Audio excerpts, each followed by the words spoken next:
I'm Doth Savick, and this is the Prodigy BP-2. This bag is newly designed for the 2019 season, and we'll be comparing it today to their smaller bag, the BP-3. This is the medium-sized bag in the Prodigy lineup. They advertise it as having a disc capacity for 25. I'm not carrying it that heavy. I've got 15 discs in it right now, and I think it carries well at that weight.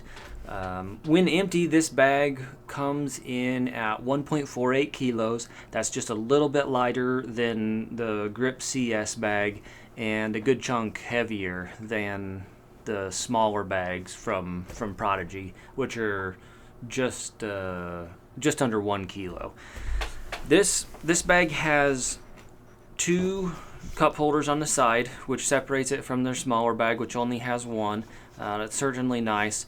The downside of the way that they put these cup holders on is that the middle attachment point for that cup holder is in the center of a side pocket.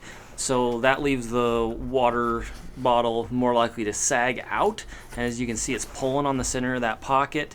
It's even trying to unzip these a little bit depending on where you have left your zippers at. We do have side storage pockets on both sides, which really separate it from the BP-3. They're quite large, and they've got the double zipper on them, which is nice. So you can decide where you want to leave those zippers, and pull that pocket way open for plenty of storage and lots of vision to stuff. Even if it's, you've got little things hanging down in the bottom, you can unzip it really wide, which is nice. If you pull the zipper all the way to the front, then a drink holder is not going to unzip the bag by itself. Oops, I got some threading coming out there. That's not the first time I've seen that on this bag, which is a little concerning that we're just like shedding threads. But it's a relatively inexpensive bag. At $65, you don't have great expectations, especially for this larger bag size. However, we're getting close to the point where you want your money to go towards a good product when you start spending that much. So we got to keep that in mind as well. A few different things that this bag has that the BP-3 does not is a front slot. And we've got room to carry a disc in there if you want. Most of the time that I use something like that is if I've got a disc or two that I know I'm going to be using multiple times in the next few holes, that may not get put back in the main compartment, and instead I'll slide it up front.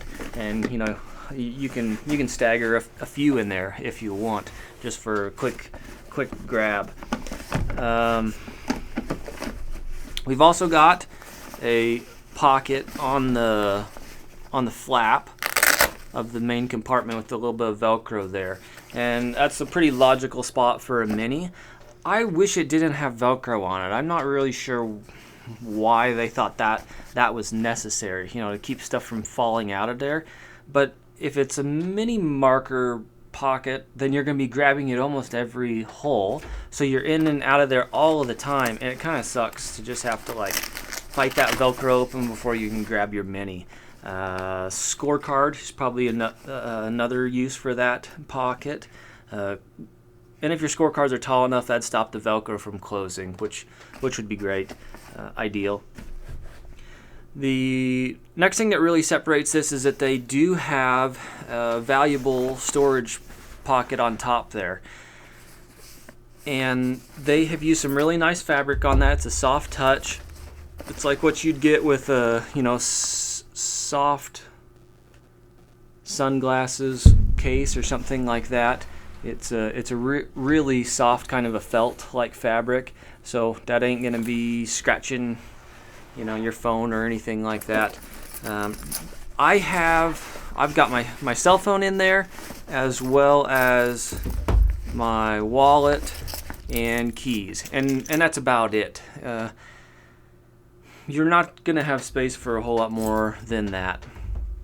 And then the next zipper back is our putter pocket. Inside that putter pocket, we've got room for quite a few discs. I've got 2 putters in there now. Let's see, I've got a throwing putter down here. Let me slide that up in there as well.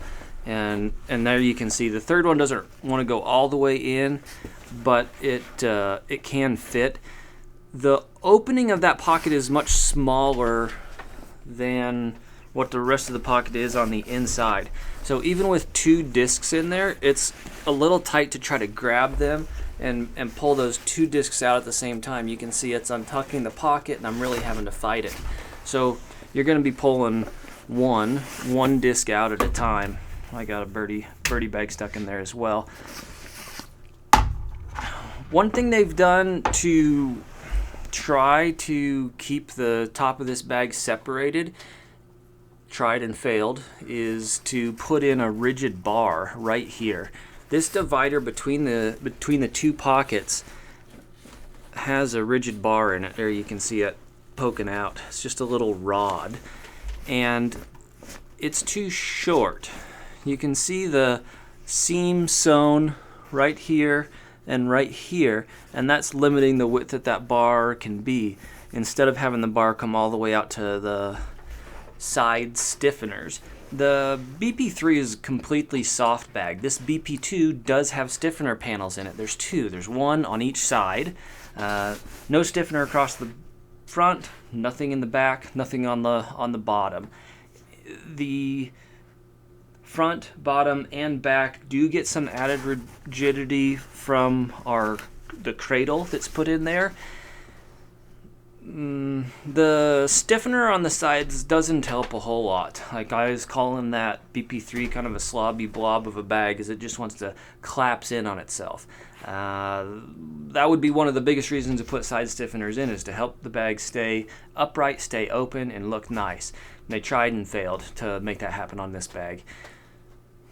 It's just a little unfortunate how these just want to curl in like that, especially if you've got the weight of putters up there or the weights of valuables. Then it's just constantly, that stuff is just constantly, the weight of it is going to be pulling the sides of this bag together, which then collapses everything down on top of your discs, and it's just not a great look.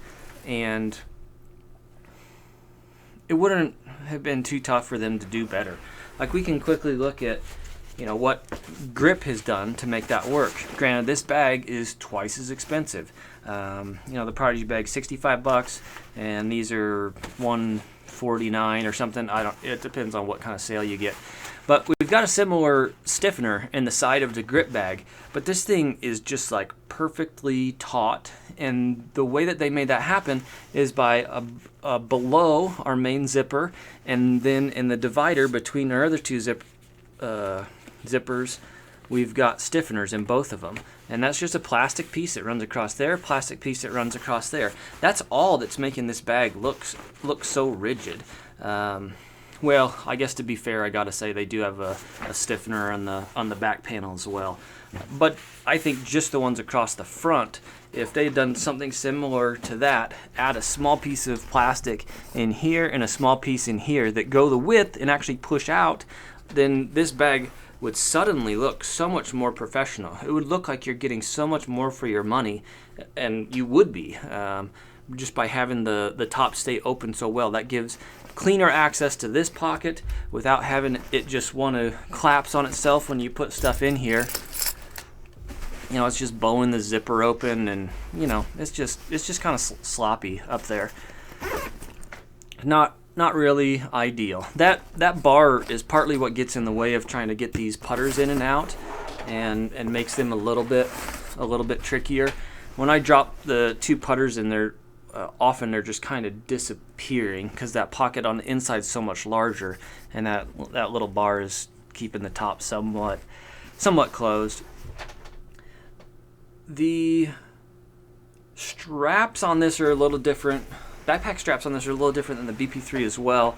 They've gone with a little bit more of the Grip style, in that the haul loop is integrated with the backpack straps.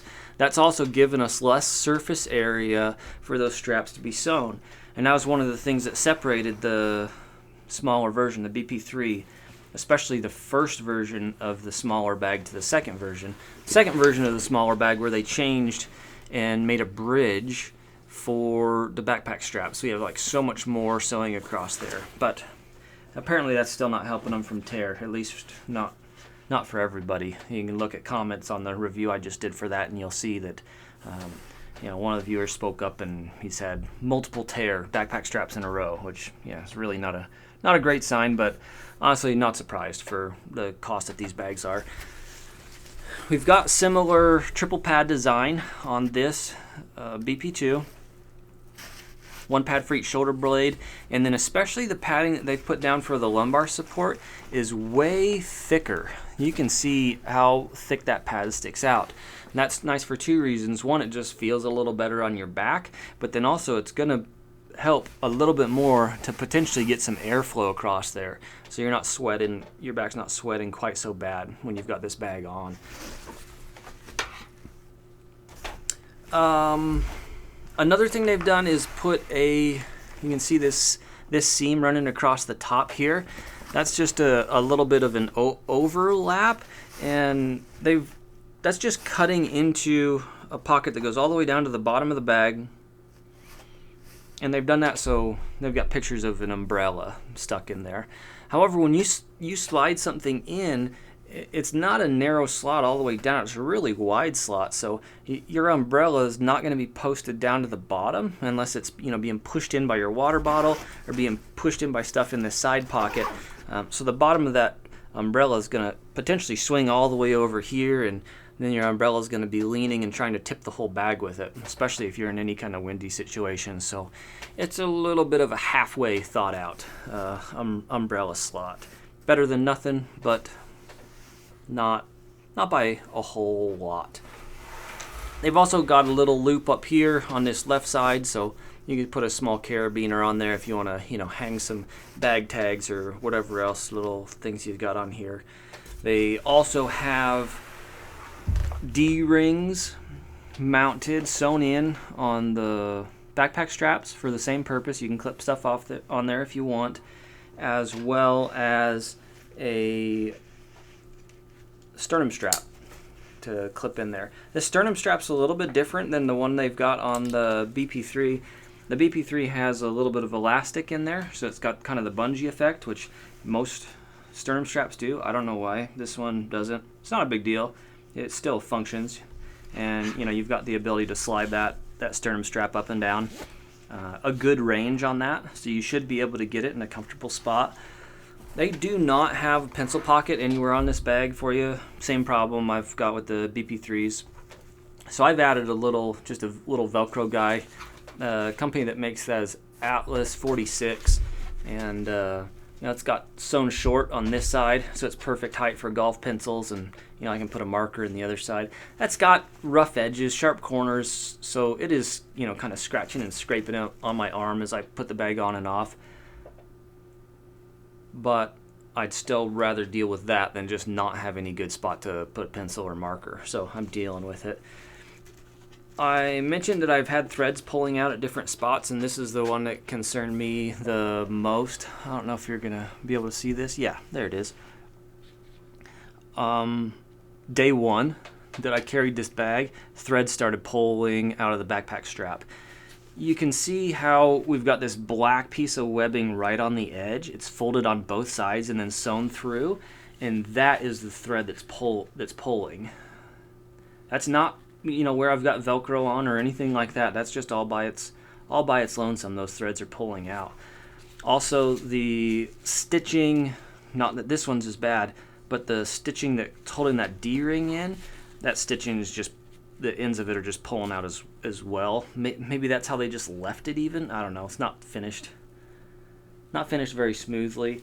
This threading is a real problem though. If that stitching continues to come out, that piece of webbing that's on the corner, as soon as it comes free on one side, that's going to expose the foam that's inside the strap, and the foam's going to start falling out. So it's pretty much game over for the bag if you have straps falling apart like that.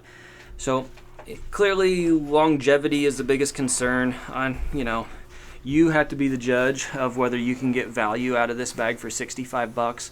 And as they're out a little bit longer, there'll be more people talking on the forums and whatnot about longevity. Oh, I just found a pencil pocket. Hold on. How did I not notice this before? That little seam just caught my eye right on the bottom there. It's hard to see. Oh wow. Okay, I take back what I said. They do have a pencil pocket. Is there that? They've got the same thing on the other side too. How did I miss that? I wonder if that's written in their documentation about this bag and I'm like really just totally blew it and missed that, but that's sweet. I think there's enough room for even 2 pencils on each side. Not sure about a marker. Let me try the marker and see if I can get the marker in there too. It's a little short for a marker. I'm having to, it's sewn flat, so there's not a lot of extra room, and I'm pushing on the plastic sidewall to make that fit, but it totally does. Well, that's nice. I can scratch that. I'll get rid of this thing off of the backpack strap. So that fixes one of the complaints I had about it. You really do have spots to put marker and pencils. That's cool. We do deal with a similar issue on the BP-2 here as the BP-3, and that this cradle kind of wants to spin. You know, this really shouldn't be poking up that high, but it does just want to kind of shift on its own. So if I grab the back side, I can rotate that back down so it's kind of out of the way, and that gives me a little cleaner exit and entry on the discs. That has a vert walls, and then it cuts in on a 45-degree angle before going flat on the bottom. And that 45-degree angle is nice, and that it matches the curvature of the discs. However, it leaves us with a dead spot in the actual bag because the bottom of the bag is square. It doesn't have 45-degree angles on the corners. And that kind of leaves the cradle just, rotating back and forth. There are 2 dividers shipped. I've only got 1 divider in here right now, just so that I got a little bit extra storage on this side, and because I don't want to load this thing completely up with discs. It just doesn't feel like it's designed to handle the weight of that many discs. The other divider I've just jammed in the back. Another thing that I'd like to point out, and is really something I was griping about on the smaller bag, the BP-3, is that the center flap just always wants to pull out of that bag, and they fixed it on this one by putting Velcro back there. So this center flap has a Velcro piece on the back, and it is the hook, the scratchy part of Velcro that's on here. Now you can see that after I've pulled that free, I'm still pulled the Velcro free from the back of the bag, I'm still pulling on other stuff. And that's because this hook Velcro is getting caught on that valuables bag, that really soft fabric. And look, just from me pulling that open and closed maybe, I don't know how many, 4 or 5 times now, it's totally pilling this fabric, and it's just ripping this pocket apart. So the more that you were to, use that, if you're, need to cover your discs as it's raining or whatever, every time you do that, you're going to be slowly ripping holes through the bottom of your valuables pocket. Whoops. That could have been fixed by swapping the Velcro, because the other piece of Velcro on the back of the bag is a little lower than that pocket hangs. There you can see the other Velcro square on the back. That's the loop, the softer stuff. So if they would put scratchy back here, then this pocket's not quite going to reach it, you can see. So then it would stop pilling this fabric. And then they could have put the softer loop on here. So, I don't know. I really like the fabric on this bag. It's soft stuff. It feels higher quality than what's on the first version of the BP-3, as well as the second version of the BP-3. So I think they did well there, but they missed a few other things. The top of the bag just kind of collapsing it kills it for me. Like, I just can't like this bag. Not for me personally. It just doesn't look very nice, and you'll have to make that decision for yourself. If that doesn't bother you, then the $65 value is probably better. If you rip the straps off of it or something like that, within a season, it'll be a little bit of a sad tale. But I don't know how you'd expect more than a season out of it for $65. So I don't know. I'm not sold. I have yet to try the biggest bag, the BP-1. I'm not sure I'm going to do that immediately. But I'd like to at some point. Maybe that's the one they got right out of their 3 different bag sizes. I would like to see them be a little bit more thorough in their design process and execute a nicer looking bag at a higher value.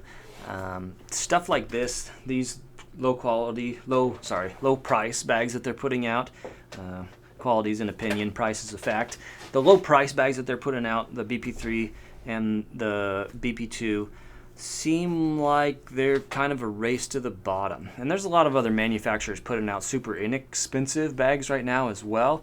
And I'm just not sure that's the right way to go. There's certainly room for it.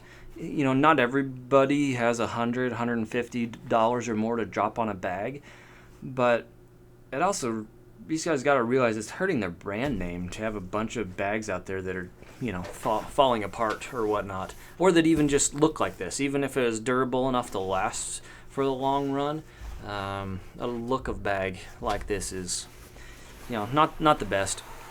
We were talking about in the comments on the last one about the straps coming free, and I wanted to show the difference in execution of how to attach backpack straps to a bag.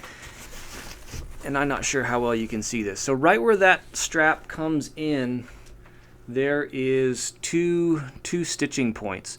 One is right here. It runs about that length. And then the other one is right over here. So that's right where the webbing is crossing over. So that is getting tucked between the other 2 fabrics, and then they're doing a short, I think, bar stitch is what that's called, just of that length right there, about the width of my fingernail. Let's compare that to what it looks like on a grip bag. On the grip bag, they've taken the backpack strap and dropped it down between this piece of webbing and the back fabric, and you can see how low that strap comes. And then they've done a massive bar stitch across the top, as well as stitched around the exterior, and then done an X stitch across the front. That is, it speaks for itself. That would be so much harder to rip that out of there. Now, that's not saying it's impossible to rip a strap on a grip bag. You could actually have fabric tear, or just even a little bit of stitching coming undone at the corner, and then the strap may work itself free. Imagine that there's grip bags out there that have had the straps rip, but I think you're going to have a whole lot harder time finding stories of the straps on grips ripping compared to the straps on Prodigy bags.